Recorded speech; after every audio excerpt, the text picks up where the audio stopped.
아멘. 여러분들은 스스로를 어떻게 생각하십니까? 오랜 동안 기도했지만 계속 기도할 수밖에 없는 기도 제목이 저에게는 하나 있는데, 하나님 지혜를 주세요, 하나님 총명을 주세요 라는 기도인 것 같습니다.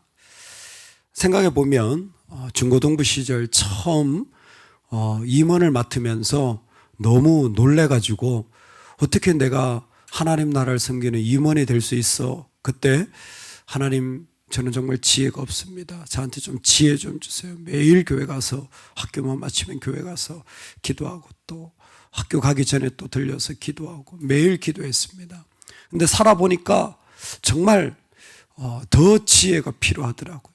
근데 최근에도 기도할 수밖에 없는 것 같아요. 아침에 이렇게 아이를 학교에 보내는데 여자들은 문제가 없어요. 항상 남자가 문제예요. 아들은 뭔가를 하려고 하면 확인을 하고 또 확인을 하고 그런 게 필요하더라고요. 근데 아침에 뭔가를 자꾸 이것도 해야 되고 저것도 해야 되는 게 많으면 아이도 힘들고 저도 힘든 거예요. 그래서 어느 날은 아이한테 문자를 보냈어요. 아빠가 미안하다. 아빠가 지혜가 있어야 되는데 너를 기분 좋지 않게 하루를 보내게 해서 아빠가 마음이 너무 불편하다. 용서해 주렴 플러스 GS25 5,000원 쿠폰. 항상 뭔가 표시를 해야지 말로 해서는 안 돼요. 진짜 미안해. 근데 정말 필요한 게, 내가 지혜가 필요한데, 하나님 정말 좋은 지혜가 있다면 다 아름답게 할 수 있을 텐데 왜 이렇게 머리가 나쁠까요? 아니면 지혜가 없을까요? 여기 하나님의 마음을 품어낼 정말 좋은 길들이 너무너무 많을 텐데 그런 것들이 정말 보여지면 좋겠습니다. 여러분은 어떠십니까? 여러분, 우리는 하나님이 받아서 사는 존재로 만든 것 같아요. 내 것을 가지고 하나님께 드리는 게 아니라 받아서 하나님께 드리는 존재로 만드신 것 같아요. 그것을 서요리 문답에서는 사람의 목적이 하나님을 영화롭게 한다고 했는데, 시편의 언어로 보자면 내가 주께 영광 돌리리이다. 9절에 주여 주께서 지으신 모든 민족이 와서 주의 앞에 경배하며 주의 이름에 영광을 돌리리이다. 12절에도 주 나의 하나님이여 내가 전심으로 주를 찬송하고 영원토록 주의 이름에 영광을 돌리오리니. 아멘. 주님께 영광을 어떻게 돌리는 줄 아세요?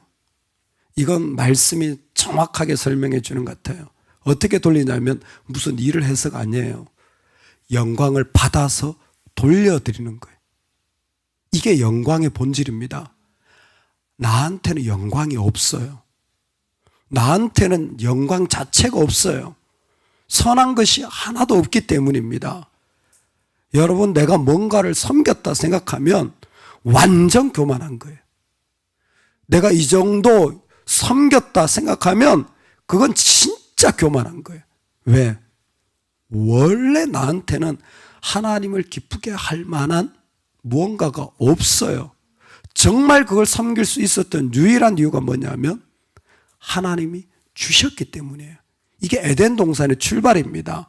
영광을 돌린다라는 것은 하나님께 받아서 돌려드린다라는 거예요. 하나님께 돌려드리기 때문에 이게 하나님께 영광이 되어지는 거예요. 시편 기자는 지금 그 마음을 절실하게 고백합니다. 내가 가난하고 궁핍하다.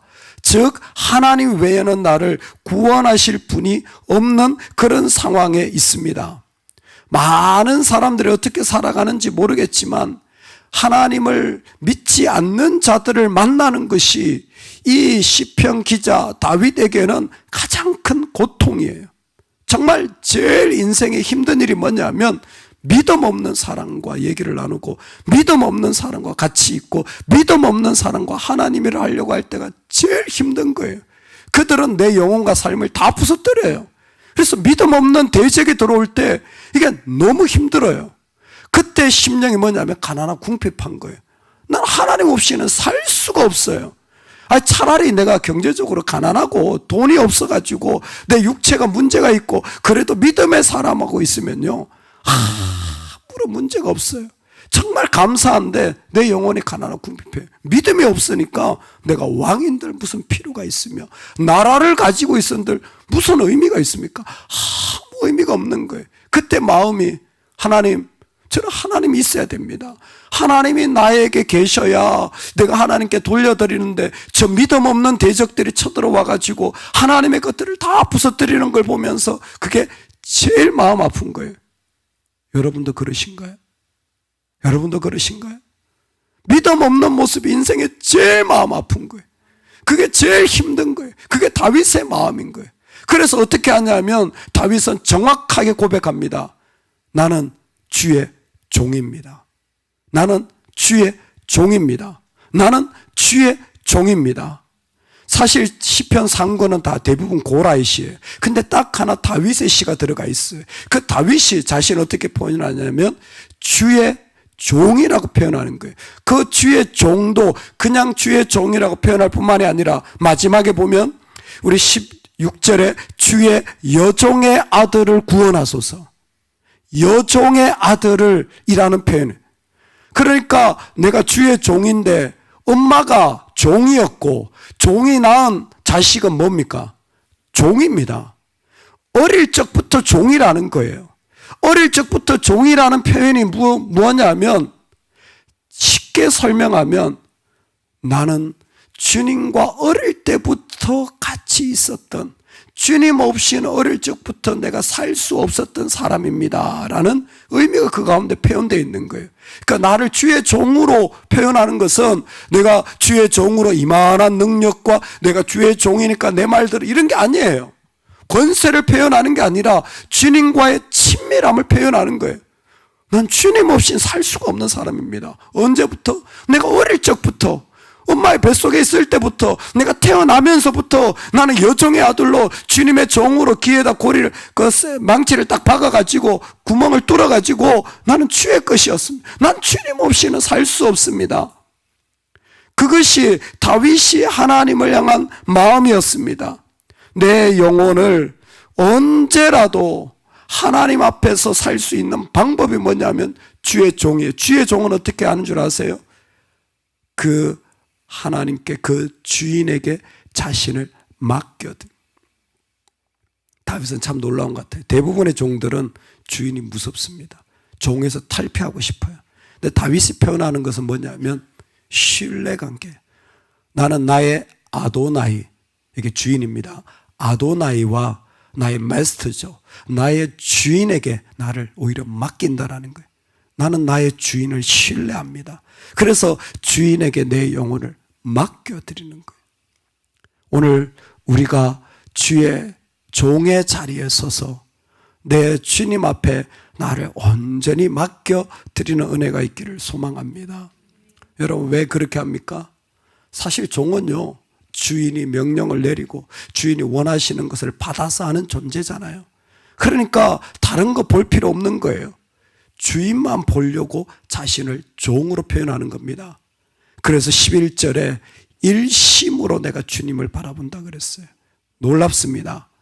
나누어지지 않은 마음으로 주님을 바라본다라는 거예요. 우리는 일심이지만 원문은 나누어지지 않은 마음이라는 거예요. 나누어지지 않은 마음으로 주님을 보기를 원합니다. 즉 내가 종으로 있을 때 종은 주인의 명령만 바라보잖아요. 주인이 뭐라고 말하나 그것만 바라보듯이 내 영혼이 지금 주님만 바라봅니다. 주님만 바라보면서 내가 당신에게 나아갑니다. 만약 하나님이 나한테 이것 주시면 저것도 주시면 이런 고백이 없어요. 야고보는 너의 마음을 정결케 하라. 누구를? 두 마음을 품은 자들아. 사람들이 자꾸 하나님 말고요, 하나님 이것도 있어야 되고 저것도 있어야 되고 저것도 있어야 된다는데 종은 그러면 안 돼요. 종은 하나님하고 하나님이 주신 것들이 있어야 되는 게 아니라 하나님만 계셔야 되는 거예요. 그래서 뭐예요? 두 마음을 품은 자들아, 마음을 성결하게 하라. 정결하게 하라. 마음을 씻어내라. 하나님 아닌 것들을 다 씻어내고 마음을 하나가 되게 하라. 몽골 사람들은 양을 키울 때 문을 작게 만든답니다. 다른 것이 못 들어오도록 하기 위하여 의도적으로 문을 줄인대요. 우리가 한 마음 품기 위하여 여러분 의도적으로 내 삶의 마음을 줄여야 됩니다. 이거 버리고 저거 떼내고 할렐루야 안 떼내지죠. 얼마나 죄가 얼마나 욕심이 얼마나 내 의가 내 교만함이 심하게 달라붙는지 몰라요. 근데 하나님 앞에서 종들은 뭐 하냐면 지금 다 떼내는 거예요. 왕의 자리고 권세고 무슨 그 가운데 사람들의 이목이고 다 떼내는 거예요. 다 떼내고 나는 일심으로 주님만 바라보기를 원합니다. 왜? 나는 받아서 살아가야 되는 사람이니까. 나는 하나님이 주시지 않으면 그게 하나님이 명령 내리시지 않고 하나님이 그것을 허락하시지 않으면 아무것도 할 수 없는 사람이기 때문에 하나님 앞에서 내 마음을 줄여서 하나의 마음, 나눠지지 않은 마음으로 살아가려고 하는 것입니다. 오늘 하나님이 우리를 부르신 것들을 정하시고 정하신 것들을 의롭게 하시고 의롭게 하시는 것들을 영화롭게 하셔서 영광 받으시려고 부르신 줄로 믿습니다. 내가 어떻게 하나님을 영광 돌립니까? 없어요, 나에게. 여러분, 우리가 천천의 만만의 수양을 이따 갖다 놔도 하나님 기뻐하지 않으세요. 오직 한 가지, 하나님이 주신 것으로 하나님께 올려드려야 됩니다. 그러기 위하여서는 제일 먼저 하나님이 주셨다라는 고백을 여러분 꼭 하실 수 있기를 소망합니다. 이 자녀도 하나님이 주셨어요. 이 물질도 하나님이 주셨어요. 이 기회도 하나님이 주셨어요. 나한테 너무 쓰라립니까? 아니요, 그것도 하나님이 주셨어요. 하나님의 주권 아래 있으니까 하나님이 주셨다라는 고백을 딱지를 계속 붙이세요. 그래야 그분에게 돌려드릴 수가 있어요. 그게 마치 내 것인 양, 뭐 좀 섬기면 뭐 좀 하면 마치 자기가 다 이룬 양 하는데 아니요, 그거 하나님 거예요. 하나님 주셔서 가능한 겁니다. 할렐루야. 두 번째는 하나님이 주셨다고 고백할 뿐만이 아니라 여러분 자꾸 하나님께 드려야 됩니다. 자꾸 하나님께 올려드리시기를 주의 이름으로 축원합니다.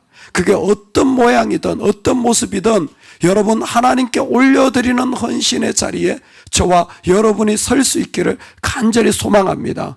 하나님께 올려드리는 자리에 우리 자신을 자꾸 내어드려야 돼요. 자꾸 내어드려서 하나님 앞에 나아가야 되는 거예요. 동료 목사님 가운데 한 분이 참 지혜로운 분이 있어요. 근데 그분은 하나님 앞에서 그렇게 감동을 받았답니다. 하나님, 저는 제 삶에도 11조를 드려야 되겠습니다. 물질뿐만이 아니라 내 삶에도 11조를 드려야 되겠습니다. 하나님이 나를 부르신 자리가 있어요. 그건 완전히 헌신해야 돼요. 근데 내가 생각지 않은 일들을 요구하실 때가 있더라는 겁니다. 내가 기억하지 못하고 내가 마음에도 없는 일들을 요구하실 때가 있더라는 거예요. 여러 가지가 있겠죠. 내 자식이 아닌데 남의 자식을 돌봐야 된다든지, 내 교회가 아닌데 남의 교회를 섬겨야 된다든지, 내 성도가 아닌데 다른 성도를 섬겨야 된다. 내 교회가 전혀 없어요. 그런데 뭐예요? 나는 준비되어 있기를 원합니다. 왜? 나는 11조를 드리고 싶어서. 즉 하나님이 원하신다면 난 돌려드리기를 원하는 거예요. 그게 자기 삶에도 그렇게 준비되어 있어 고백하기를 원한다라는 거예요. 참 지혜로우시다. 하나님은 우리의 생각을 뛰어넘어서 역사하시는 분이기 때문에 내 삶 속에서 내가 생각하지 않은 것들, 내가 준비되지 않은 것들 요구하신다고 할지라도 삶의 11조를 드려야지. 이건 하나님께 드리는 거야 라고 고백을 하신다는 거예요. 오늘 우리가 살아갈 때에 어떻게 보면 하나님께 돌려드리는 삶의 자리를 철저히 훈련하고 세워가는 것이 오늘 우리 땅의 삶인 줄로 믿습니다. 받아서 살아가는 사람이 우리 모습이에요. 여러분 받아서 살아가야 됩니다. 오늘 지혜가 부족하십니까? 오늘 하나님 앞에 능력이 필요하십니까? 여러분 주님이 주실 줄로 믿습니다. 오직 하나님께 엎드리시기 바랍니다. 우리의 아도나이가 그 일을 허락하실 줄로 믿습니다. 그럴 때에 우리 삶을 통하여 우리 주님께 돌려지는 은혜가 있기를 간절히 축원합니다. 아멘. 같이 한번 기도하겠습니다. 하나님 앞에